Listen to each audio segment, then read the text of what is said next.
Et voici. Dans cette couleur grise, là, violette, ce sont les hommes. Ici, c'est les femmes. Ici, c'est l'âge moyen.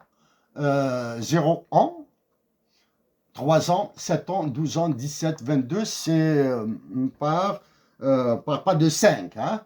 Par pas de 5. Ici, vous avez les effectifs. Ici, vous avez l'âge moyen. Hein. L'âge moyen par classe d'âge.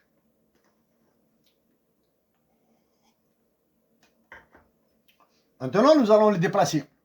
Bon, premièrement, quelques mots sur cette période. 37 à 47 ans. Dans cette période, même de 32 ans jusqu'à 47 ans, les femmes sont dites fécondes, c'est-à-dire qu'elles peuvent donner naissance. Il faut préciser que ce sont les femmes qui donnent naissance et non pas les hommes. Hein. C'est très important. C'est très important. Donc, de 32 ans à 49 ans, à peu près ici,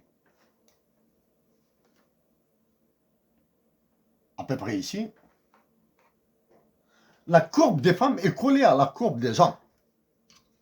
Ici, de 37, là, dans ce segment, dans cette période de temps,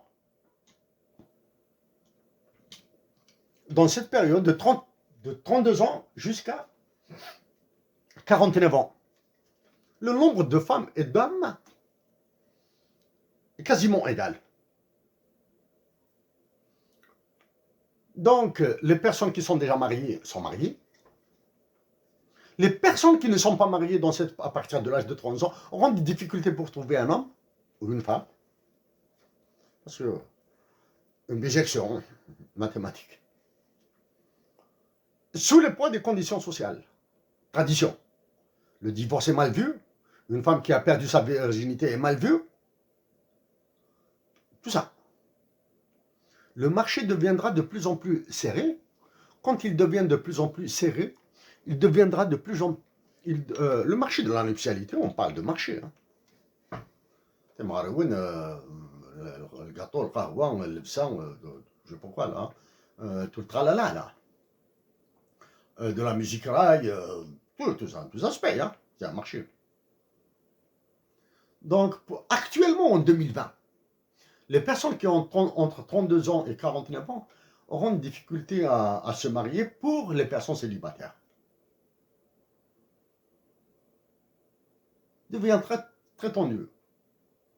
Si dans la tradition, il est algérienne, dans l'anthropologie algérienne, il est plus facile pour un homme divorcé de se remarier, le contraire est faux. Pour une femme divorcée, il est très difficile de se remarier. Surtout si elle a des enfants. Surtout si elle a un enfant handicapé. Surtout si elle est pauvre. Ça, c'est l'ultralibéralisme, ça. Hein,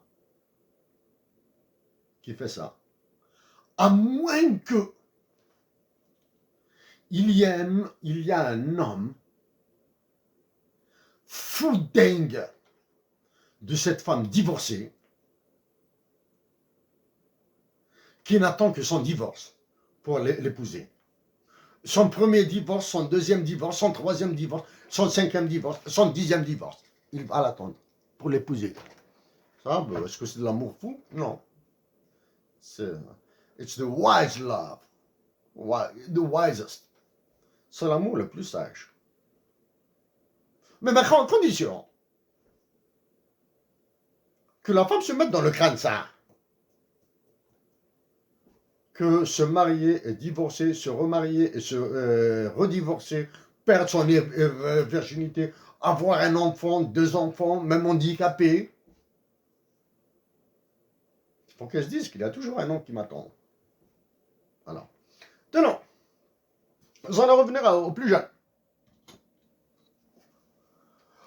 Maintenant, ici, on va prendre les enfants de 7 ans qui sont là. C'est la majorité. Jusqu'à 17 ans. 7 ans, c'est les plus nombreux. 17 ans, ils commencent à descendre. Les 17 ans sont moins nombreux que les... sont les moins nombreux que les 22 ans, que tout le reste. non, que les 42 ans et moins. Les 17 ans sont moins nombreux que les 42 ans et moins. Imaginez le long de ces deux courbes, le déplacement des personnes.